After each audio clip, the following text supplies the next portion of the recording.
Hi everyone. Let's talk about something that most of us have felt, but few of us know how to navigate. The pain of leaving someone who was never fully yours. You know what I mean? The situationships, the almosts, the it's complicated relationships where you gave more than you got, where you waited for clarity that never came, where your heart was in it but theirs wasn't, at least not all the way. Walking away from that? That's hard.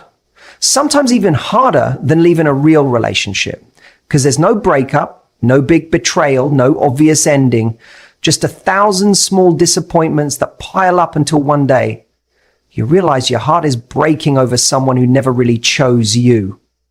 So let's break this down. One of the hardest things we ever have to admit to ourselves is that the person we're holding on to might not actually be holding on to us.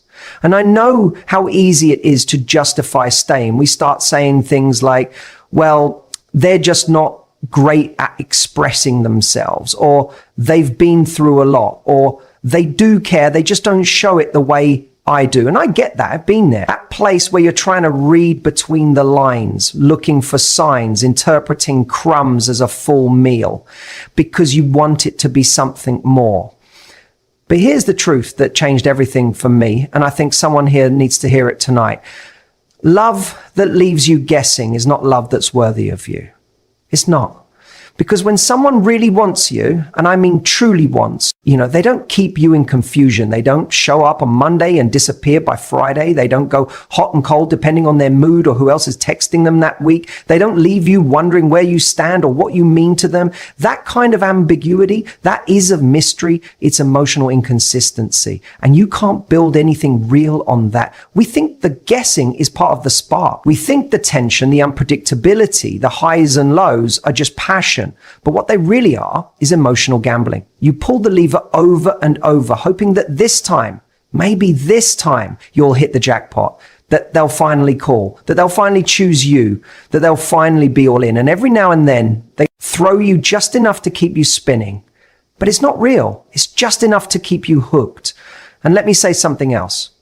When someone truly cares about you, they won't risk losing you through silence. They won't play it cool at the cost of your peace. They won't make you question your value just to preserve their comfort. Because love, real love, is clear. It doesn't mean it's always easy. It is consistent. And it feels safe. It doesn't keep you in suspense.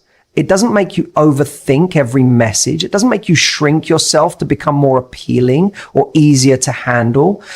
You don't have to negotiate your needs or silence your truth to keep someone who's already halfway out the door.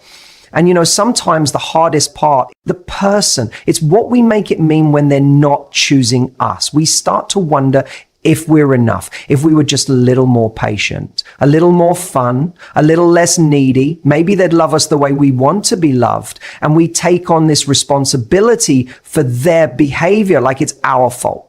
They can't show up. But it's not. Their inconsistency isn't a reflection of your worth. It's a reflection of their own limitation. And no amount of effort on your part can turn someone who is emotionally unavailable into someone who's ready to love. That's a decision they have to make for themselves. And more often than not, they're not making it. So if you find yourself constantly waiting, constantly wondering, constantly trying to decode mixed signals, I want you to stop and ask yourself something. What am I really holding on to? Because chances are, it's not a relationship. It's a hope, a fantasy, a projection of what you wish this could be, not what it actually is. And here's the truth no one tells you. Walking away from ambiguity is not giving up on love. It's choosing a better kind of love. It's saying, I don't want a part-time connection. I don't want a maybe. I don't want someone who loves me in theory, but not in practice. It's drawing the line, not because you're heartless, but because you're finally honoring your heart. Because the kind of love that's right for you, that love doesn't leave you anxious. It doesn't leave you waiting for text messages or validation or clarity. That love sees you. It chooses you. It shows up for you consistently, loudly, proudly. And you don't have to earn it by proving yourself over and over again. So if you're sitting there right now holding on to someone who's only giving you pieces, I want you to know this. You don't need to wait for someone to pick you to start choosing yourself. Let go of the confusion, let go of the gray area, let go of the need to solve a puzzle that was never yours to fit. And when you do, that space you clear, that's where real love has a chance to walk in. Because the moment you stop settling for halfway love is the moment you begin to experience whole love.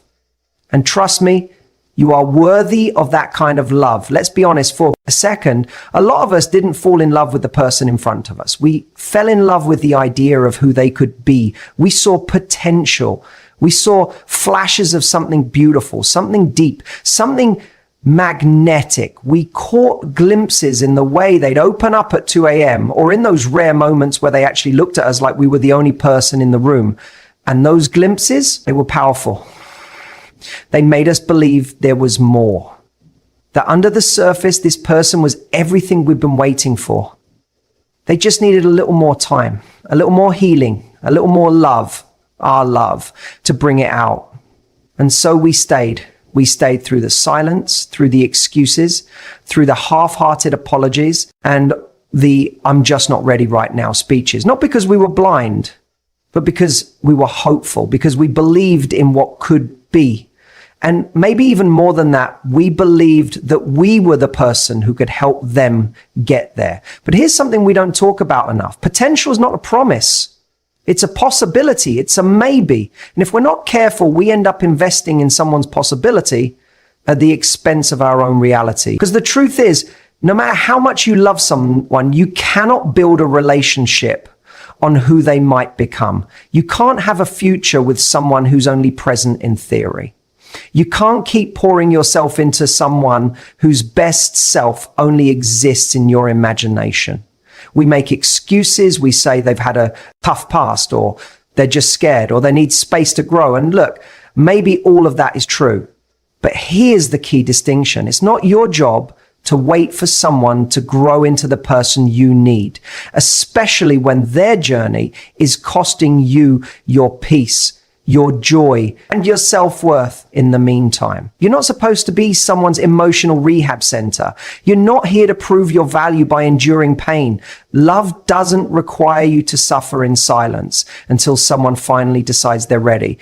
That's not love. That's self-abandonment disguised as loyalty. You fell for what they could be if only they communicated better, if only they followed through, if only they didn't keep shutting you out.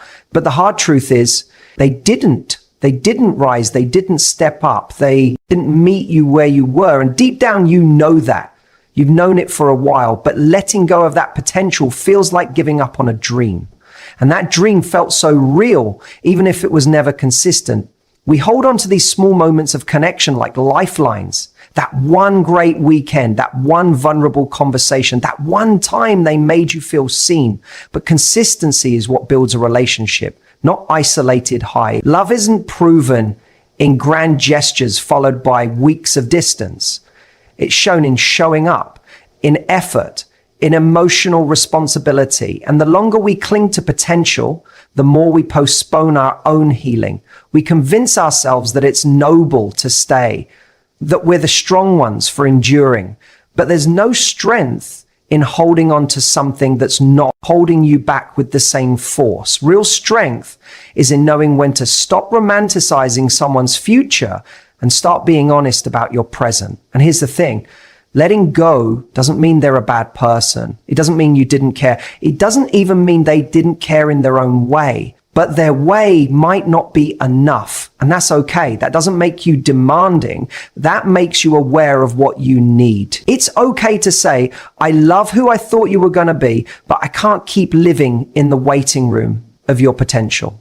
Because while you're waiting, while you're hoping, while you're lowering your needs to meet them where they are, your potential is waiting too. Your joy, your clarity, your peace, your real relationship, they're all waiting. On the other side of that goodbye, you're scared to say. So don't stay stuck in the fantasy of what could be. Start choosing what is. And if what is isn't enough, if it's not loving, not kind, not present, not certain, then it's okay to walk away. Because the longer you stay with someone you're trying to fix or save or convince, the longer you delay the life that's actually meant for you. And I promise you, the version of you that walks away from potential, that's the version that finally gets the love that's real. Sometimes When we walk away from someone who was never fully ours, we don't just feel heartbreak, we feel regret. We start questioning everything.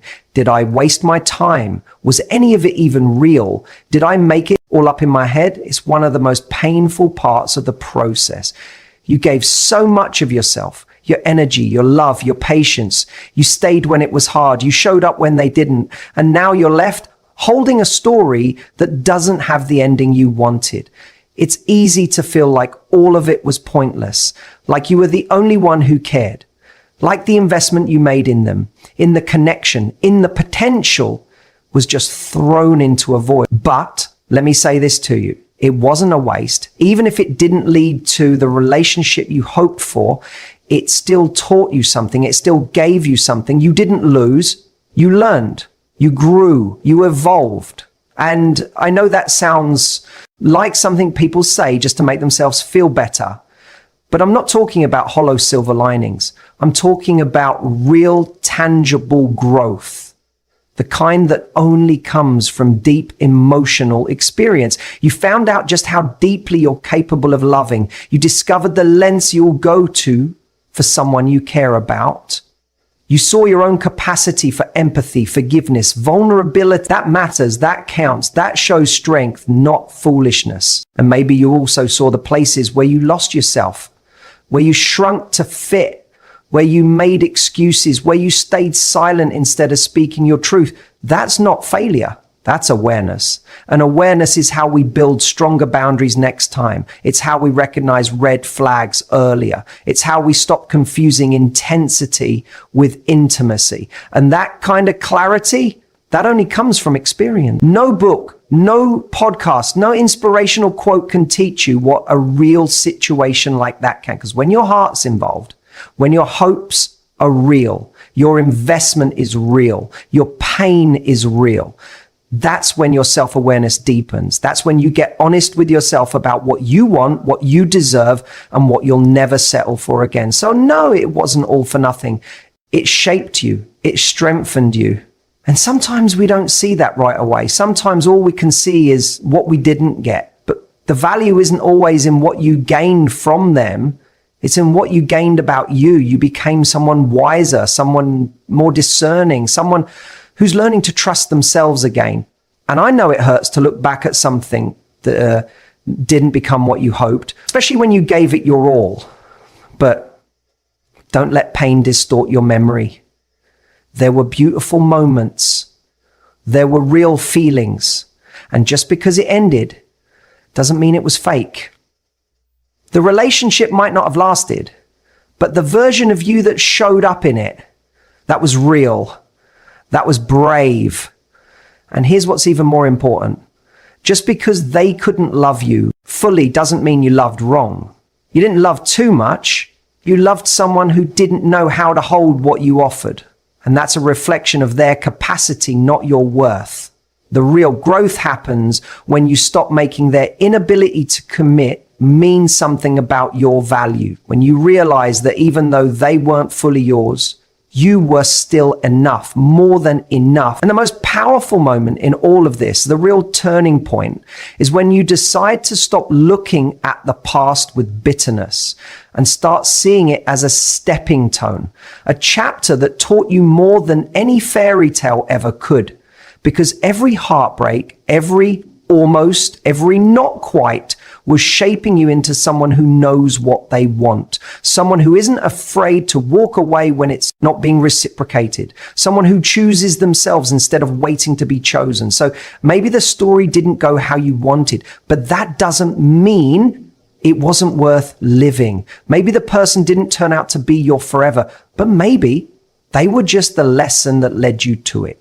And that makes this part of your journey just as meaningful as the ending you're still on your way to. There's something that no one tells you when you're in it. Every time you choose to hold on to someone who's half in, who's half loving you, who's half showing up, you're unintentionally saying no to the person who would love you fully. And I know you're not trying to.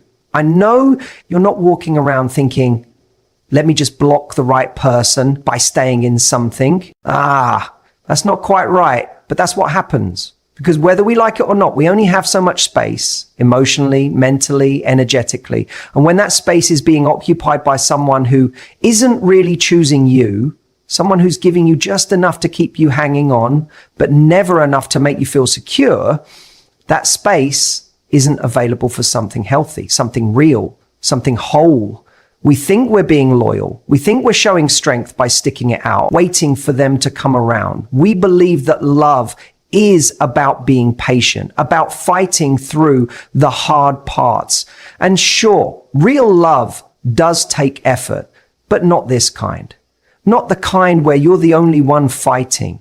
Not the kind where you're trying to keep something alive while they sit back and decide whether or not you're worth the risk. That's not love. That's emotional limbo.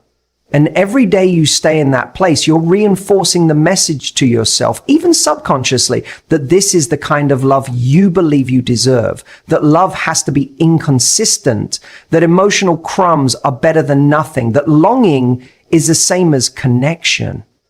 But what if I told you that love doesn't have to be this hard? What if I told you that there is someone out there who will call you back, who will make plans and follow through, who will meet your vulnerability with their own, not use it as an excuse to pull away? We forget that while we're busy investing in someone who won't commit, someone else is out there ready, actually ready to meet. That's where we are, and maybe you haven't met them yet. Maybe you can't even imagine what that kind of love would feel like, but they exist. And they're not going to find you while you're still wrapped up in convincing someone else to care. The right person doesn't need convincing. They don't need a 5-step emotional strategy to get closer to you. They just need you, available, open, unburdened by someone else's indecision. And I get it. It's hard to walk away from something when it's not all bad, when you've had those beautiful moments, when you know the version of them they could be. But those moments, if we're being honest, are not the full picture. They're fragments. And if you're constantly hoping the best version of them will come back, you're dating a memory. You're living in the highlight reel, not the reality. You don't have to hate someone to let them go. You just have to love yourself enough to stop accepting less than what you truly want, because here's the part that really matters. When you make space, something changes. You start seeing things more clearly. You reconnect with parts of yourself that you forgot existed. Your peace starts coming back. Your clarity returns. You stop performing. You stop managing their feelings and start honoring your own. And then something even more powerful happens. Your standards rise. Not in a harsh, bitter way, but in a soft, grounded, unshakable way. You stop looking for fireworks and start recognizing safety. You stop chasing potential and start choosing presence. You stop trying to prove yourself and start asking, who's showing up for me? When you hold on to someone who's only half invested, you think you're avoiding loneliness, but what you're actually doing is postponing alignment. The longer you stay in that in-between, the longer it takes for the right love to find you. And the right love, that's not going to compete with confusion. It's not going to fight for space in a heart that's still tied to the wrong person. Letting go doesn't mean you fail. It means you're clearing space. It means you're no longer keeping your life on hold for someone who can't give you the love you're capable of giving in return. And the beautiful part is, once you let go, really let go, you stop attracting people who want part of you, and you start connecting with people who are ready for all of you. You are not hard to love. You are not asking for too much. You're just finally done accepting too little. There's a moment after the goodbye, maybe not right away, maybe after the tears, the silence, the overthinking, where something shifts. It's subtle at first. You wake up one morning, and for a second, your first thought isn't about them. You drive past the place that used to bring a wave of emotion, and this time it's quieter. It doesn't mean you're completely over it, but something in you is changing. And that moment, that's the beginning of reclaiming your power. Because walking away from someone who was never fully yours isn't just an act of courage. It's an act of self-respect. It's the moment you stop waiting to be chosen and start choosing yourself. You start proving, explaining, trying to decode their mixed signals. And it shows you how all that effort had nothing to do with your worth and everything to do with their readiness. When you start to heal, you stop needing answers from them. You stop needing closure that never comes, because now your closure comes from within. It comes from finally admitting that you were chasing connection with someone who didn't have the tools, the intention, or the emotional depth to meet you there. And yes, that's painful to accept, but it's also powerful, because once you see it clearly, you stop making it your job to carry the weight of the relationship alone.